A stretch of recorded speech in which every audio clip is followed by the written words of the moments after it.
நான் தொகுதி முழுமைக்கும்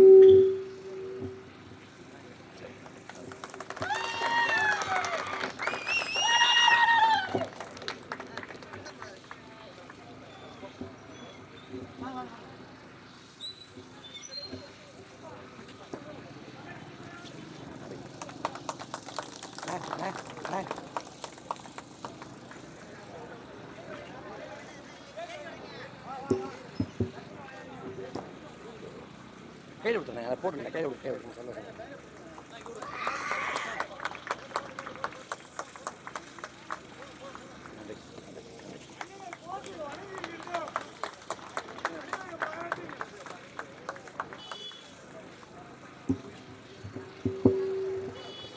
பத்தாண்டுகளா ஐயா ஓஎஸ் மணியன் வந்து இந்த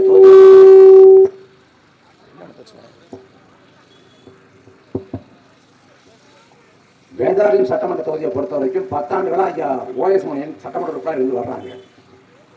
நான் தொகுதி முழுமைக்கும் பரப்புரைக்கு போறேன். அந்த முனையிலிருந்து இந்த முனை வரைக்கும், இந்த பக்கம் தலைஞர்ல தோசாபுரம், கொருக்கை, அந்த பக்கம் வாய்மேடு, ஆயக்கரம்பலம், திரடாறு, கருப்பம்பலம், பஞ்சநதி குளம், ஆய்மூர், எல்லா ஊர்களும் ஏறக்குறைய வந்து பரப்புரைக்கு போயிட்டோம். எல்லா மக்களும் ஒருமித்த குரல்ல ஒரே மாதிரியா சொல்றது, இந்த தொகுதியோட முதன்மை சிக்கல் என்ன அப்படின்னா, தொகுதி முழுமைக்கு மிகப்பெரிய தண்ணீர் பஞ்சம் நிலவுகிறது. மிகப்பெரிய அளவில் மக்கள் பாதிக்கப்பட்டுட்டாங்க. இங்க வீட்டு வாசல்ல வந்து குழாய் இருக்குது. குழாயில தண்ணி வருதான்னா தண்ணி வருது இல்லை, வெறும் காற்று தான் வருது.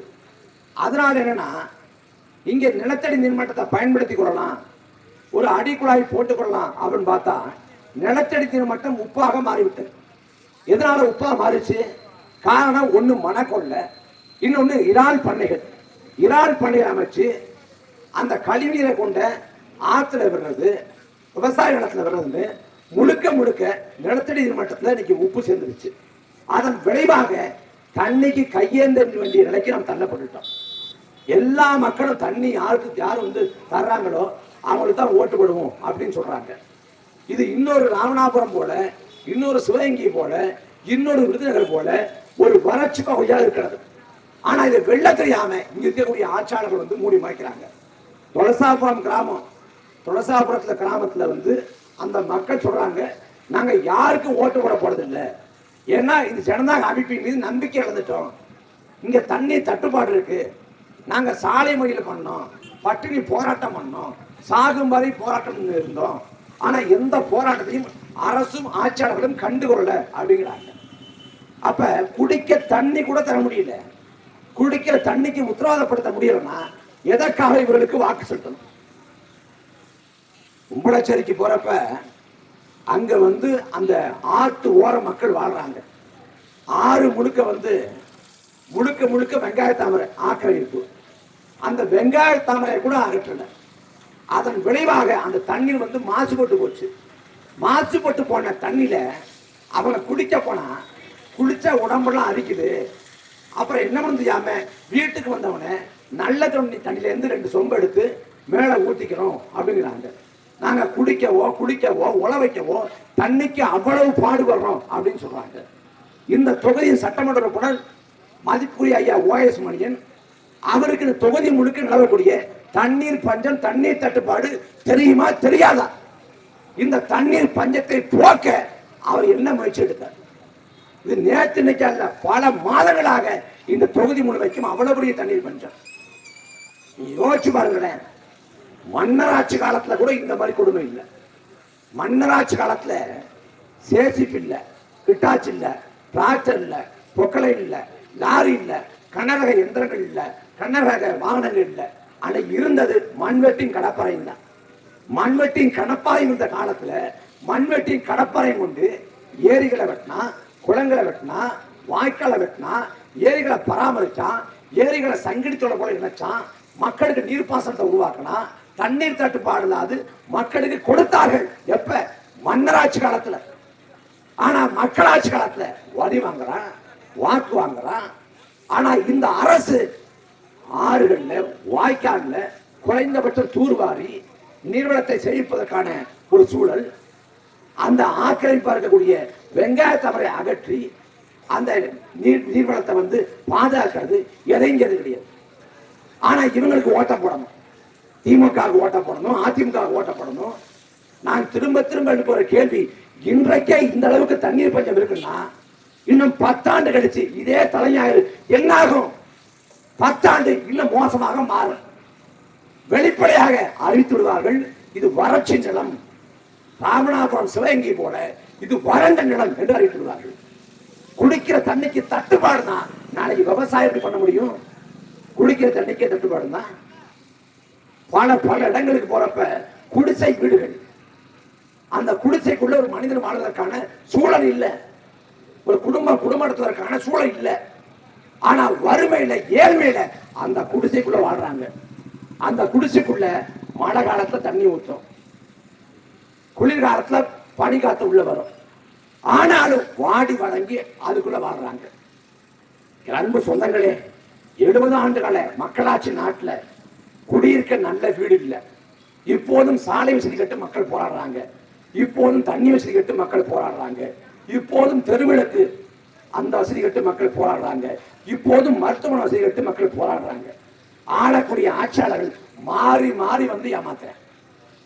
இப்ப இந்த தொகுதியில 10 ஆண்டு காலம் தொடர்ச்சியாக சட்டமன்ற உறுப்பினராக இருந்த ஐயா OS மணியன் இந்த தொகுதியை வளப்படுத்துவதற்கு செய்த முன்னெடுப்பு 5 ஆண்டு காலம் வலிமையான இடம். 5 ஆண்டு காலம் இதே OS மணியன் அமைச்சர். அந்த 5 ஆண்டு காலத்தை என்ன பண்ணாரு?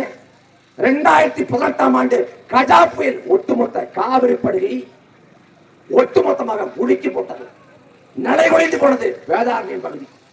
அந்த சமயத்துல இங்க பொறுப்பு அமைச்சர் யாரு? OS மணியன்.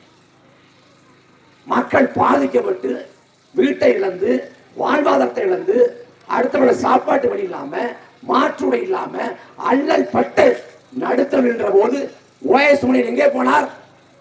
கஜா புயல்ல பெரிய பாதிப்பு இல்ல, ஒன்றும் பயப்படும்படியா கவலைப்படும்படியா பாதிப்பு இல்ல, அங்கொன்றும் இங்கொன்றுமாக சில மரங்கள் விழுந்திருக்கிறது என்று பச்சையாக பொய் வைத்து பேட்டி கொடுத்த ஒரு OS மணியன்.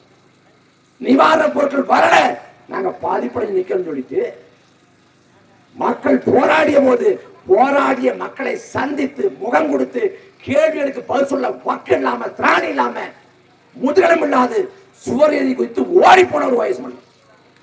யாரு மறுக்க முடியும்? அன்னைக்கு வந்து சாலையை மறிச்சு போராட்டம் பண்ணப்ப, அன்னைக்கு நியாயம் கட்டப்ப யார் யாரு போராடினாங்களோ எல்லாரையும் குறிச்சு வச்சுக்கிட்டு காவல்துறை ஏவி விட்டு வீட்டுக்குள்ள இருந்த இளைஞர்களை எல்லாம் அள்ளிக்கொண்டு போனது இந்த OS மணியனோட அன்றைய காவல்துறை. பாதிக்கப்பட்ட நிவாரணம் தரல, அதே சமயத்துல ஒடுக்குமுறை ஏவி விட்டு கைது பண்ணி உள்ள போட்டார். இங்க தொழில் வாய்ப்பு இல்ல, வேலை வாய்ப்பு இல்ல. நமக்கு ஒண்ணு தெரிஞ்ச ஒண்ணு வெளிநாட்டுக்கு போய் சம்பாதிக்கிறது தான். ஒண்ணு சிங்கப்பூர், மலேசியா, இல்ல துபாய், கத்தாரு, அது போன்ற நாடுகள். இப்ப வழக்க போட்டதால வெளிநாட்டுக்கு கூட போக முடியாத நிலைமை இருக்கு. அப்ப எப்படி பார்த்தாலும் செத்தும் கொடுத்தான் செவந்தியப்பங்க மாதிரி அவர் ஆண்டும் கெடுத்தாரு, ஆளாளுக்கும் எடுத்துட்டு. ஆனா இன்னைக்கு பார்த்தா ஐயா OS மணியன் வந்து சாலையில தரையில உட்கார்ந்திருக்காரு. இது போன்ற எளிமையான தலைவரை பார்க்க முடியுமா? OS மணியன் வந்து அப்படி எளிமையா இருக்காரு.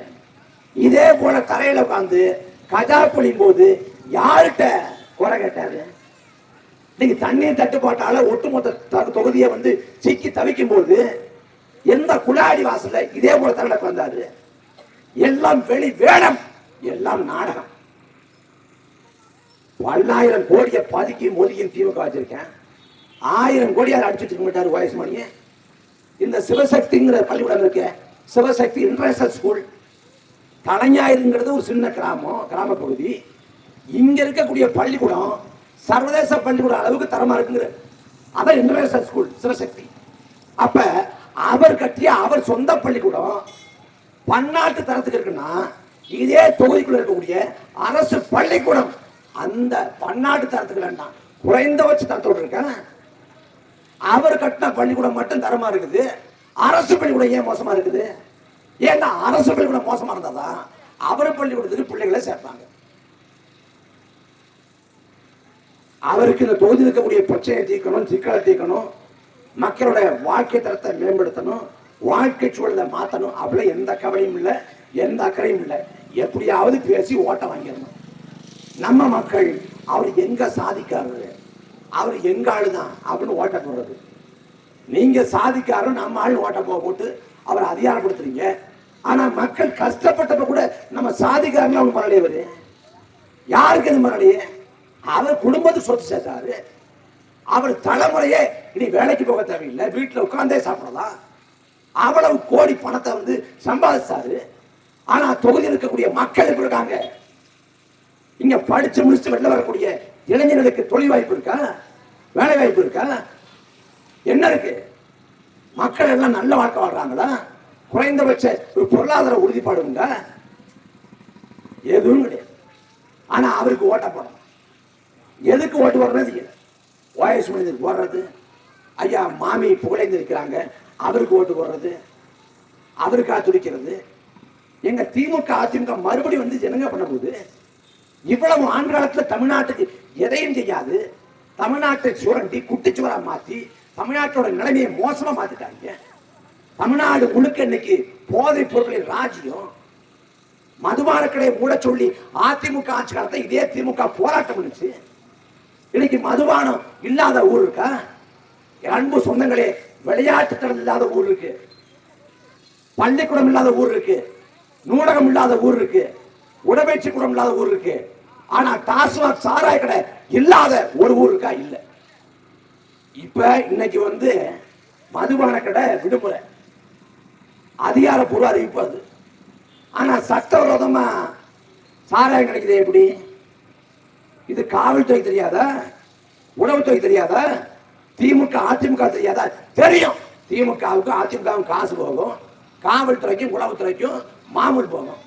அதனால விடிய விடிய சாராய விற்கும். அதை கேட்க நாதி கிடையாது. என் அன்பு சொந்தங்களே, நேற்றைய தினம் செய்தி, தமிழ்நாட்டில் நெல்லை பக்கம் ஒருத்தர் கல்லிறக்க போனாராம். கல்லிறக்க போறது மேல துப்பாக்கி சூடு. ஏன்? கல்லு போத. அப்ப கஞ்சா என்ன திருத்தமாடா?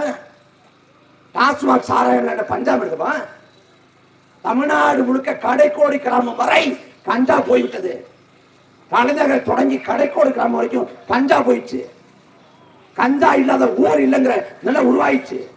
பள்ளிக்கூட பிள்ளை, கல்லூரிக்கு போற பிள்ளை எல்லார் கைக்கும் கஞ்சா போடுற போதை பொருள் போய் சேர்ந்துருச்சு. அவனுக்கு போதை போய் சேர்ந்தால் அவன் மனிதனாக இருக்க மாட்டான், அவன் மிருகமாக மாறி போவான். அவன் மிருகமாக மாறினால் எதுக்கு இருப்பது தாயா மனைவியா என்று தெரியாது. அவனுக்குள்ள இருக்கக்கூடிய வக்கிரம் வெளிப்படும், குரூர மனதில் வெளிப்படும். அப்ப அவன் மனிதனாகவே அடக்க மாட்டான். அதன் வெளிப்பாடு சமூகத்தில் வந்து குற்றங்கள் பெருகும். அதுதான் நடந்து கொண்டிருக்கு. அதிமுகவுக்கு திமுக மாற்று இல்லை, திமுகவுக்கு அதிமுக மாற்று இல்லை. மறுபடியும் அதிமுக வந்து ஒன்றும் செய்யப்படுறதில்லை. எடப்பாடி பழனிசாமி என்ன கஜா புயலில் மக்கள் பாதிக்கப்பட்டப்ப தெரு தெருவா வந்து ஊர் ஊரா வந்து எல்லா ஊராட்சியும் பார்த்து இங்க இவ்வளவு இழப்பு அவர் நிவாரணம் கொடுத்தார? ஒண்ணும் வரல. அவர் ஒண்ணும் வரல. திமுக வந்தாலும் ஒரு நிலைதான், அதிமுக வந்தாலும் ஒரு நிலைதான். எல்லாம் மாறணும்னா நீங்க மாத்தி போடுங்க. உங்க வாக்கை செலுத்தாத வரைக்கும் உங்க வாழ்வில் எந்த மாற்றமும் உருவாகாது. நம்ம இந்த நாடு நல்லா இருக்க என்ன பண்ணணும் அப்படின்னு கேட்டா, நாடு நல்லா இருக்க ஆண்டு முழுக்க உழைக்க தேவையில்லை, நாள் முழுக்க உழைக்க தேவையில்லை. 5 ஆண்டுக்கு ஒரு முறை ஒரு நாள்ல சரியான ஆளுக்கு வாக்க போட்டாலே போதும், நாடு நல்லா இருக்கும். அதை விட்டுட்டு நான் ரெட்டலைக்கே போடுவேன், உதயசூரியனுக்கே போடுவேன்னா நாடு நாசமா போயிடும். நான் மாற்றி போட முடியாது, போட்டு பழக்கம் ஆயிடுச்சு. நான் மாற்றி போட்டேன்னா அது எனக்கு மாறு இருக்கும் அப்படின்னு சொல்லலாம். என் அன்பு சொந்தங்களே, அதிமுகவில் 3 முறை முதலமைச்சராக இருந்த ஓபிஎஸ் திமுகவுக்கு போயிட்டாரு. திமுக இருக்கக்கூடிய 2ஆம் கட்ட தலைவர்கள் கூச்சமில்லாது அதிமுகவுக்கு போறாங்க, திமுக அதிமுகவுக்கு மாறுறாங்க, அதிமுக திமுகவுக்கு மாறுறாங்க. நாங்க என்ன சொல்றோம்? 2ஐயும் விட்டு மாறுங்கன்னு சொல்றோம். நீங்க ரெட்டாட உதவி மறந்தாதான், அதை துறந்தாதான் வாழ்விட வெளிச்சம் பிறக்கும். நீ ரெட்டாட சின்னத்தை உதவி சின்னத்தை மறக்காத வரை, அதை விடாத வரை உன் வாழ்விட துன்பம், துயரம், கஷ்டம், கவலை எதுவும் விடாது. உங்க வாக்கை மாற்றி தான் உங்க வாழ்வு சிறக்கும். இன்னைக்கு தமிழ்நாட்டுக்கு 9 லட்சம் கோடி கடன் இருக்கு. ஒருவேளை மறுபடி திமுக வந்து மறுபடி அதிமுக வந்தா இவன் அறிவிச்சு வச்சிருக்கான்ல இலவசங்கள், அதை ஒப்புக்கேனும் கொஞ்சம் செஞ்சா கூட இந்த கடன் தொகை பன்மடங்காக உயரும். அப்படி கடன் தொகை பன்மடங்காக உயர்ந்தால் அந்த கடனை யாரு கட்ட போற? ஓஎஸ் மணி அவர் பள்ளிக்கூடத்தை வித்து கட்ட போறார? யாரு கட்டுவா? எடப்பாடி பழனிசாமியா ஸ்டாலினா?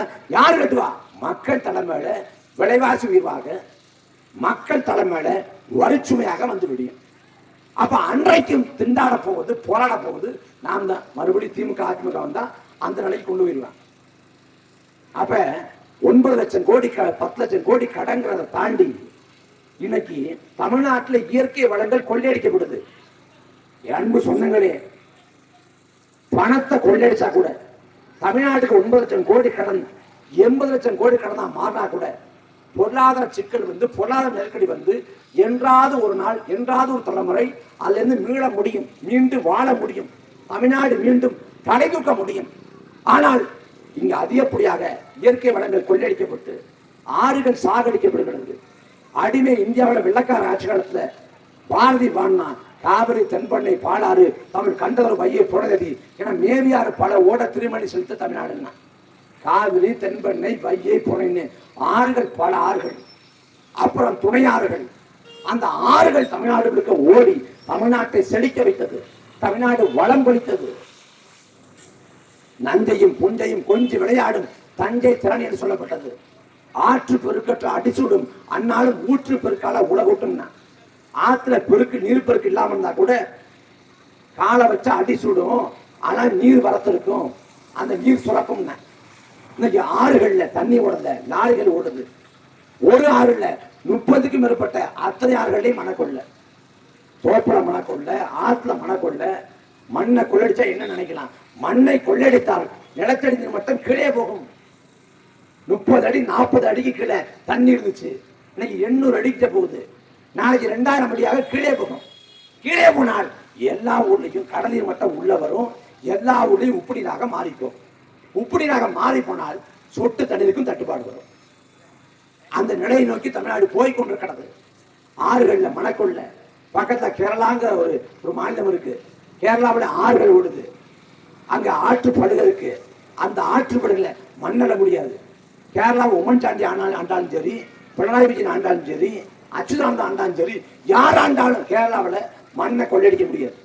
கேரளாவில் என்ன சொல்றான்? கடவுளின் தேசம், கடவுளின் தேசம், நாட் இஸ் கண்ட்ரிங்க. அவன் அது போலவே கேரளாங்கிற அந்த நிலத்தை பாதுகாக்கிறான். ஒரு பசுஞ்சோலை போல இருக்குது. மலைகள் பாதுகாக்கப்படுது, மலைகளை தடுக்க முடியாது, ஆற்றுல மண்ணை கொள்ளையடிக்க முடியாது, இயற்கை வளங்கள் அப்படியே இருக்கு. ஆனா தமிழ்நாட்டில் திமுக ஆண்டாலும் மணக்கொள்ள, அதிமுக ஆண்டாலும் மணக்கொள்ள. திமுக ஆண்டாலும் மழை கொள்ள, அதிமுக ஆண்டாலும் மழை கொள்ள. திமுக ஆண்டாலும் கனிமொழி கொள்ள, அதிமுக வந்தாலும் கனிமொழி கொள்ள. திமுக ஆட்சியில் சட்ட ஒழுங்கு சரியில்லை, அதிமுக போராட்டம் பண்ணுது. அதிமுக ஆட்சி சட்ட ஒழுங்கு சரியில்லை, திமுக போராட்டம் பண்ணுது. சட்ட ஒழுங்கு சரியில்லை, திமுக போராடுது, அதிமுக போராடுது. ஆனா என்றைக்காவது திமுக ஆட்சியிலே மணக்கொள்ளை இருக்கிறது என்று அதிமுக போராடிங்களை பார்த்ததுண்டா? அதிமுக ஆட்சியிலே மணக்கொள்ளை என்று திமுக போராடி பார்த்ததுண்டா? திமுக அதிமுக 2 கட்சிக்கிடையே போட்டி இருக்கிறதை ஒழிய ஒருபோதும் இந்த நிலத்தை வளத்தை பாதுகாக்கணும், தக்க வைக்கின்ற எண்ணம் இருந்தது இல்லை. நாம் வாழ்ந்துட்டோம், நாம் செத்து போவோம், நமக்கு பிறகாக ஒரு தலைமுறை, ஒரு சந்ததி, நமது பேரன் பேத்திகள், நமது பிள்ளைகள் இதே தலைஞாயில வாழணும். அவன் வாழ்வதற்கு ஏற்ற இடமாக நிலம் இருக்குதா? இன்னைக்கே இந்த அளவுக்கு தண்ணீர் தட்டுப்பாடுனா நமது சந்ததி காலத்தை எப்படி இருக்கும்? அன்னைக்கு மிகப்பெரிய வறட்சிக்கு, பஞ்சத்துக்கு ஆளாகும். விவசாயம் செய்ய முடியாத நிலை உருவாகும். முப்போகம் விவசாயம் செஞ்ச இடத்துல ஒரு போகத்துக்கு வழி இல்லை. இன்னைக்கு விவசாயம் இல்லாத, விவசாயம் இல்லாத ஒரு தலைமுறை உருவாகி கொண்டிருக்கிறது. அன்பு சொந்தங்களே, விவசாயம் பொய்த்து கொண்டிருக்கிறது. விவசாயம் எல்லாம் விவசாயத்தை விட்டுட்டு வேறு வழிக்கு போயிட்டான். இப்படி போனால் நாடு எதை நோக்கி போகும்? நமது வாழ்வாதாரம் கேள்விக்குறியாகும். அதற்கு பிறகு பன்னாட்டு தனிப்பொரு முதலாளிகள் இந்த விவசாயத்தை கையில் எடுப்பான். அவன் விவசாயத்தை கையில் எடுத்தான்னா அவன் உணவின் விலையை அவன் தீர்மானிப்பான், உணவு சந்தையை அவன் கைப்பற்றுவான். அப்ப முழுக்க முழுக்க எல்லாமே தனியாக்க மாறி போகும். இன்னைக்கு கடலுக்கு மீன் பிடிக்க போறாங்க, பாதுகாப்பா திரும்பி வர முடியல. அவங்களுக்கு கடலுக்குள்ள வந்து உயிர் சேதம் ஏற்பட்டாலோ இல்ல சிங்கள ராணுவம் இலங்கை ராணுவம் தாக்கி அழித்தாலோ கொன்றடித்தாலோ எந்த பாதுகாப்பும் இல்லை. கடலுக்கு போற மீனவன் உயிரோடு திரும்ப வருவாங்கிறது உத்தரவாதம் இல்லை, உறுதிப்பாடு இல்லை. அதே போல வாழக்கூடிய விவசாயி அவன் நல்லா வாழ்வான்பதற்கும் உத்தரவாதம் இல்லை, உறுதிப்பாடு இல்லை. இங்க யாருக்கும் எந்த உத்தரவாதமும் இல்லை. ஆனா ஆளக்கூடிய அரசுகள் கூச்சம் இல்லாம நல்லாட்சியை கொடுத்தோம்னு சொல்லுது. அன்பு மக்களே, மக்கள் போராடாது, மக்கள் மனு கொடுக்காது, மக்கள் திண்டாடாது, மக்கள் கவலை கொள்ளாது, மக்களின் தேவையறிந்து சேவை செய்வதுதான் நல்ல ஆட்சி. பிறந்தவர் காமராசர் 9 ஆண்டு காலம் தமிழ்நாட்டை ஆண்டார். வெறும் 9 ஆண்டு காலம் தான். திமுக அதிமுக கூட 60 ஆண்டுகள் ஆண்டு விட்டது. காமராசர் 9 ஆண்டு காலம் தான் ஆண்டார். அந்த 9 ஆண்டு காலத்துல தமிழ்நாட்டுக்கு என்ன தேவையோ செஞ்சு கொடுத்தாரு. அவர் ஆட்சி காலத்துல தான் உட்கட்டமைப்பு உருவாக்கும், அவர் ஆட்சி காலத்துல தான் நீர்வள பெருக்கம், அவர் ஆட்சி காலத்துல தான் விவசாயத்துல மறுமலர்ச்சி, அவர் ஆட்சி காலத்துல தான் கல்வியில புரட்சி, அவர் ஆட்சி காலத்துல தான் தொழில்துறை பெருக்கம். எல்லாத்தையும் செஞ்சார் காமராசர். பள்ளிக்கூடம் போகல, கல்லூரிக்கு போகல, பட்டப்படிப்பு படிக்கல. ஆனா மக்களோட வறுமையை, ஏழ்மையை, துன்பத்தை, துயரத்தை எல்லாத்தையும் உணர்ந்தார். இதை பண்ணா மக்கள் ஓட்டு போடுவானா அப்படின்னு யோசிக்கல. எதை பண்ணா மக்களோட சிக்கல் திரும்ப வச்சார் காமராசர். அதன் வெளிப்பாடு அவராண்ட 9 ஆண்டு காலம் பொற்கால ஆட்சியாக இருந்தது. ஆனா திமுக அதிமுக பொறுத்த வரை எதை செஞ்சா மக்கள் துன்பப்படாம வாழ்வாங்க அப்படின்னு யோசிக்கிறது கிடையாது. எதை பண்ணா மக்கள் ஓட்டு போடுவான்னு நம்ம வாக்களை பறிக்கிறதுன்னு வர்றேன். கிருபானந்த வாரியா சொல்றாரு, போதிக்கும் போது புரியாது, பாதிக்கும் போது புரியுங்கிறாரு. நாம இவ்வளவு பாதிச்சும் இவ்வளவு கஷ்டப்பட்டும் நமக்கு புரியாம திரும்ப ரெட்டலைக்கு உதயசனுக்கு ஓட்டு போட்டா எல்லாம் நாசமாகி போகும். வருங்கால தலைமுறை காரி உமிழும். எங்கள் முன்னோர்கள் தவறளித்து விட்டார்கள். திமுகவுக்கு அதிமுகவுக்கு வாக்கு செலுத்தினால் வளங்களை இழந்து விட்டோம், நிலங்களை இழந்து விட்டோம், வாழ்வாதாரத்தை இழந்து விட்டோம். தமிழ்நாடு பாழாகி போனது. அதற்கு காரணம் எங்கள் தாத்தன்கள், எங்கள் பெரியப்பன்கள், எங்கள் அப்பன்கள் என்று பேசும். அப்ப தமிழர் நிலத்தை காப்பதற்கு கடைசி கையிருப்பு, கடைசி காப்பான் நாம் தமிழர் கட்சி தான். இந்த நிலத்துக்கு, இந்த மண்ணுக்கு, இந்த மக்களுக்கு, இந்த இனத்துக்கு ஒரு சிக்கல்னா களத்தில் இருக்கிற ஒரே படை நாம் தமிழர் கட்சி தான். திமுகவோ அதிமுகவோ வந்து நிற்காது, நாங்க நிற்போம். இங்க வறட்சியா நிவாரணம் வேணுமா, இதே தலைஞாயில போராடுறோம். இந்த அரிச்சந்திர ஆற்றுல தண்ணி வரலையா, அதுக்கு போராட்டத்தை அறிவிச்சு விவசாயிகளோட களத்துல நாங்க தண்ணியை வாங்கி தர்றோம். எல்லாத்தையும் களத்தில் நிற்கிறோம். ஆனா ஓட்டை மட்டும் திமுகவுக்கு அதிமுக போட்டு விட்டுருது. ஓட்டை திமுக அதிமுக போட்டு விட்டு பிரச்சனை எங்கள்கிட்ட சொன்னா எப்படி தீரும்? நீங்க வாக்கை மாற்றி செலுத்தாத வரை உங்க வாழ்வுல எந்த மாற்றம் உருவாகாது. ரத்தடைக்கு போட்டா மறுபடியும் கஷ்டம் தான், உதயசனுக்கு போட்டா மறுபடியும் கஷ்டம் தான். ரெண்டையும் மறந்து, ரெண்டையும் துறந்து விவசாய சந்தத்துக்கு போட்டா விடிவு பிறக்கும், நல வாழ்வு பிறக்கும், உங்கள் வாழ்க்கை சிறக்கும். அதுக்கு ஒரே வாய்ப்பு விவசாய சின்னம். வேதாரண்யம் சட்டமன்ற தொகுதியில் நான் போட்டி போடுறேன். முதல் இடத்துல விவசாய சின்னம் இருக்கும். நீங்க மற்ற சின்னங்களை, மற்ற ஆட்களை பார்க்கவே தேவையில்லை. முதல் இடத்துலயே நீங்க வாக்கு செலுத்தி வந்தீங்கன்னா, விவசாயில வாக்கு செலுத்தி வெள்ள வச்சீங்கன்னா எல்லா பிரச்சனையும் தீர்வை பெற்று தருவோம். மக்கள் மன்றத்தில் தொண்டை தண்ணி வைத்த அடிவர் வெடிக்க கத்தலாம், களைச்சு போய் பேசலாம். கேட்கிற மக்கள் நல்லா பேசினா அப்படின்னு தம்பி எல்லாரும் நல்லா பேசினாங்க, உண்மையை தான் சொன்னாப்புல அப்படின்னு கேட்டு ரசிச்சுட்டு மறந்து கடந்து போகலாம். பேச்சு காற்றோடு கரைஞ்சு போகலாம். ஆனா எந்த தீர்வும் எட்டப்படாது. சிக்கலாகவே இருக்கும். தண்ணி பிரச்சனை தீர்க்கப்படாம இருக்கும். மானகுண்ட ஆறு அங்க வெங்காய தமரம் இருக்கும். அரிச்சந்திர ஆறு வெங்காய தமரம் இருக்கும். அப்புறம் மரப்பாலம் அமைக்கப்படாம இருக்கும். குடிசைகளாகவே இருக்கும். சுடுகாடு அது இல்லாமலே இருக்கும். பிரச்சனைகள் அப்படியே தொடரத்தான் செய்யும். நீங்க வாக்கு போட்டு வெள்ள வச்சா சட்டமன்றத்தில் ஒரு நிமிடம் பேசினாலும் பிரச்சனை தீர்வை எட்டும். அப்ப வாய்ப்பு சட்டமன்றத்தில் யார் பேசணும்? ஓஎஸ் மணியன் பேசணுமா, மாமி புகழேந்தி பேசணுமா, உங்கள் மகன் பேசணுமான்னு முடிவு பண்ணிக்கீங்க. ஓஎஸ் மணியன் பேசினா ஏதாவது பேசி வீட்டில் வந்து படுத்துக்குவாரு. அதே கஷ்டம், அதே கவலை தொடரும். மாமி புகழ்ந்திருந்தாலும் அதான் நிலைமை. உங்கள் மகன் போனால் எல்லாம் மாற்றப்படும். மாற்றுவோம். மக்கள் வாழ்க்கை தரத்தை உயர்த்துவோம். வாழ்க்கை சூழலை மாற்றி இந்த தொகுதியை ஒரு முன்னுதாரணமான தொகுதியாக மாற்றி படைப்போம். அதுக்கு ஒரு வாய்ப்பு கேட்கிறோம். நீங்க எல்லாத்தையும் பார்த்து பார்த்து தேர்வு பண்றீங்க. துணி கடைக்கு துணி எடுக்க போனா பார்த்து பார்த்து துணி எடுக்கிறீங்க. காய்கறி வாங்க போனா பார்த்து பார்த்து காய்கறி வாங்குறீங்க. உணவகத்துக்கு சாப்பிட போனா எந்த சாப்பாடு நல்லா இருக்குமோ அதை வாங்கி சாப்பிடுறீங்க. இப்படி எல்லாத்தையும் பார்த்து பார்த்து தேர்வு பண்ணி சரியானது எதுவோ, உயர்ந்தது எதுவோ, தரமானது எதுவோ அதை தேர்வு பண்றீங்க.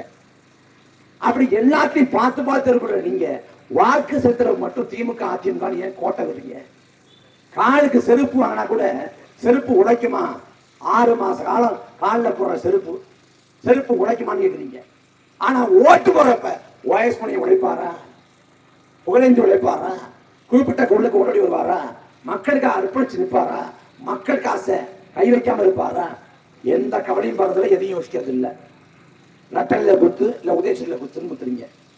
ஆனா 5 ஆண்டு காலம் கஷ்டம் தொடத்தான் செய்யுது. அதுக்கு மாத்தி போடுங்க. நீ ரெட்டலை உதயசில போட்டுட்டு இங்க சிங்காரவேலர் கோயிலுக்கு போய் நைவேத்தியம் பண்ணாலும் சிக்கல்லாம் செய்யறாரு. ஏன்னா முதன்மை சிக்கலே இந்த தொகுதியில 10 ஆண்டு காலமா ஒரு சனியன் மணியன் ஒரு சனியன் பிடிச்சிருக்கு. அந்த சனியனை நீங்க அகற்றினாதான் எல்லாம் மாறும், எல்லாம் தீரும். 10 ஆண்டு காலமா அந்த தொகுதியை பிடிச்சுக்கிட்டு அவரும் வாழ்க்கை சொல்றது எப்படி இருக்கு?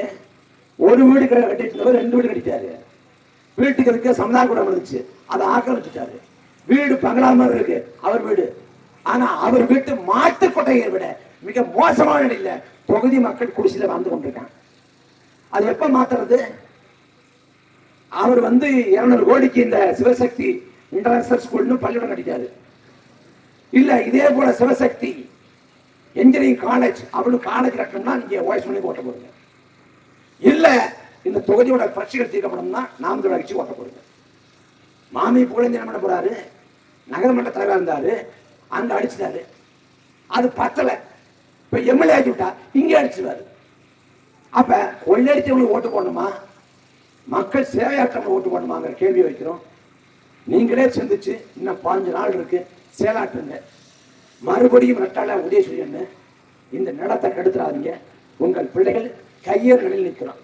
இந்த தடவை மாறலன்னா தமிழின வரலாறு வேறு முறையா போயிடும். அதற்காவது உங்கள் பிள்ளைகளுக்கு விவசாயத்திற்கு வாக்களித்தார்கள். நாங்கள் இறுதி வரை இந்த மண்ணுக்காக மக்களுக்காக உழைத்து சாவும். நன்றி, வணக்கம்.